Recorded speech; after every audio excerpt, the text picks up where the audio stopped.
O Eneatipo 1, que é o que tem o traço de personalidade perfeccionista como predominante, a gente vai perceber que esse eneatipo, ele é uma pessoa que tem um desejo fundamental de alcançar a integridade, ser reconhecido por ela, de ser uma pessoa verdadeira com seus valores, com seus princípios, uma pessoa correta.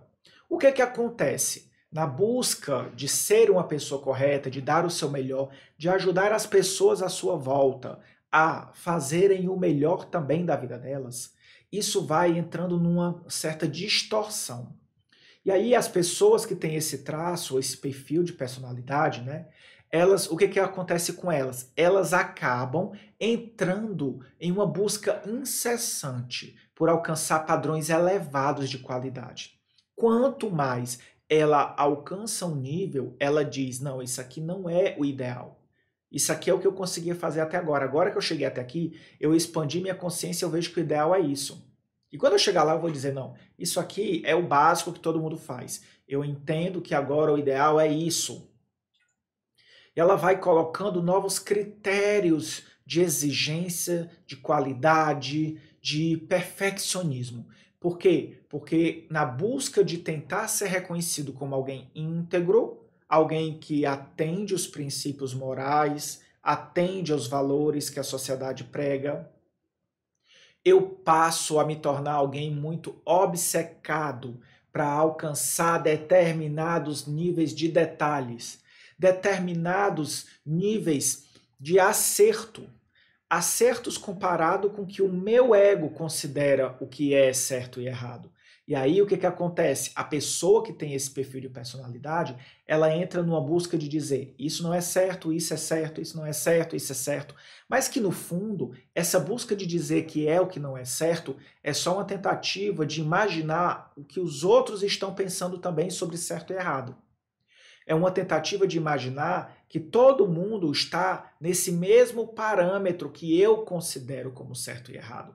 E se eu considero certo e errado, todo mundo considera isso, então se eu estou fazendo certo, todo mundo vê que eu estou sendo uma pessoa certa, uma pessoa correta.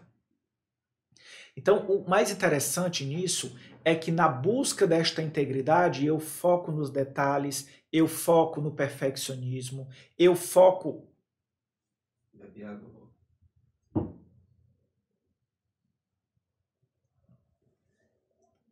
Deixando de teu alcance. E a grande questão é que na busca de alcançar essa integridade, eu foco nos detalhes, eu foco no perfeccionismo, eu foco numa criticidade excessiva. Isso surge dentro de mim um crítico interno, uma voz que serve como uma espécie de balizador, um juiz interno que está 24 horas determinando para as pessoas que têm esse perfil de personalidade o que é que elas têm que fazer e o que é que elas não podem fazer para serem reconhecidas como pessoas íntegras, como pessoas coerentes com os seus valores, com o que a sociedade considera como princípio. Então, a gente percebe que na busca apenas de ser íntegro e através dessa integridade encontrar uma tranquilidade, eu acabo distorcendo e eu foco nos detalhes, eu foco numa criticidade e isto me leva para um nível de estresse. Isso me leva para um endurecimento do coração, que seria a paixão da ira. E a paixão da ira, ela se transforma numa espécie de julgamento. É quando o meu coração diz, tá vendo? Eu consegui alcançar o padrão de integridade, o padrão moral correto. Então não tem por que você dizer que não consegue, porque eu provei que é possível. Então meu coração fica muito duro para entender as limitações do próximo. E eu acabo cada vez mais reforçando esse padrão emocional dentro de mim. Por isso que ele se chama padrão emocional repetitivo.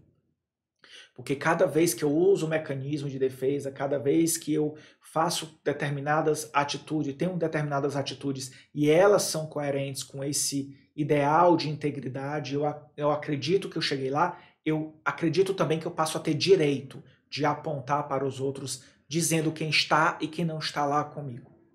E isso me afasta das pessoas. E isso faz com que as pessoas deixem de querer estar comigo. Então, fica aí essa reflexão.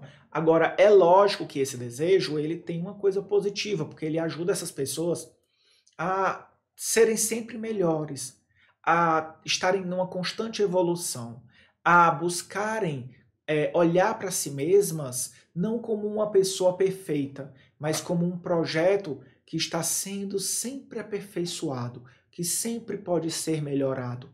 E isso é importante, porque isso faz com que elas consigam estar sempre abertas a entender o que pode ser feito melhor, tanto nas situações da vida, quanto até mesmo com elas mesmas. Isso só precisa de um pouco de autoconhecimento para que ela consiga canalizar essa ideia de perfeccionismo para uma ideia muito mais de evolução, de compreensão e até de acolhimento de si mesma. E dessa maneira fazer com que, ao invés de ficar aperfeiçoando os detalhes, ela possa entender que existe um processo lindo de evolução através do amor e do autoconhecimento.